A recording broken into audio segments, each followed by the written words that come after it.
Сәлеметсіздер ме? Есімім Салтанат. Менің каналыма қош келдіңіздер. Каналға міндетті түрде тіркеліп алыңыздар. Видеоны соңына дейін қараңыздар.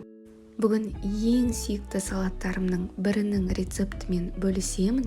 Салат әсіресе ер адамдарға және үлкен жастағыларға ұнайды.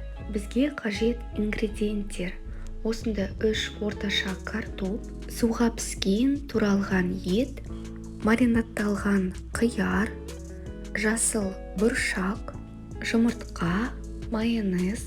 Осындай ірі үккішті қолданамын. Диаметрі 18 см форма тәрелкесімен. Мен бүгін бір үлкен тәрелкеге дайындаймын, ал сіз 2 орташа тәрелкеге дайындасаңыз болады. Алдымен жұмыртқамызға дәміне қарай тұз қосып, азғана сүт қосып, шанышқымен жақсылап араластырамыз. Кейін осындай 2 омлет дайындап аламыз. Табаға азғана май жағып, баяу отта омлеттерді пісіріп алдым. Бірінші қабат үккіштен өткізілген суға пісірілген картоп. 1 картоп және екінші картоптың жартысын қолданамын.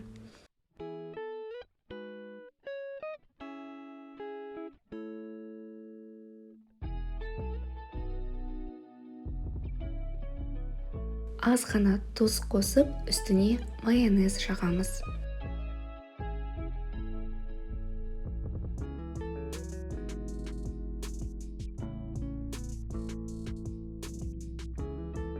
Келесі кезекте 4 бұрышты етіп ұсақтап туралған етімізді саламыз. Менде жылқының еті, сиыр етін қолдануға болады, немесе говяжий язык қолдануға болады. Азғана майонез жағып, үстіне жасыл бұршақпен маринадталған қиярымызды саламыз.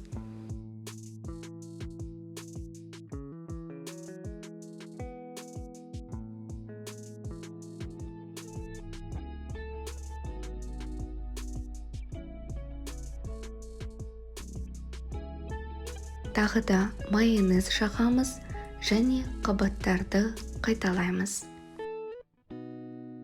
Ингредиенттердің осы мөлшері бір үлкен ыдыстағы салатқа немесе 2 орташа ыдыстағы салатқа есептелген. Қалауыңызша қабаттардың бірі ретінде қуырылған саңырауқұлақ қоссаңыз болады. Ол салаттың дәмін ерекше етіп, одан сайын аша түседі деп ойлаймын. Бұл салат тойымды, өте дәмді, бәріміз сүйіп жейтін оливье салатын еске түсіреді. Сондықтан оливье салатының орнына әрдайым осы салатты дайындаймын. Комментарийде өзіңіздің сүйікті салатыңызбен бөлісіп кетіңіз. Маған өте қызық.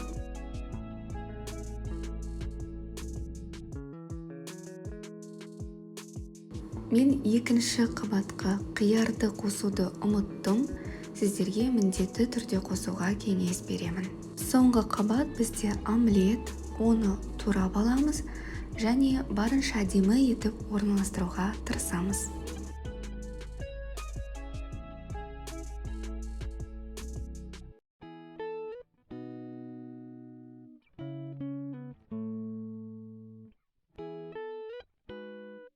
Бетін жауып, кем дегенде 1 сағатқа тоңазытқышқа жібереміз. Кейін формасын шешіп, қалағаныңызша әсемдеңіз. Міндетті түрде бұл салатты дайындап көріңіздер. Сіздерге ұнайтынына сенімдімін. Видеоны соңына дейін қарағаныңызға рахмет. Каналға жазылыңыз. Жақсылықта жүздескенше.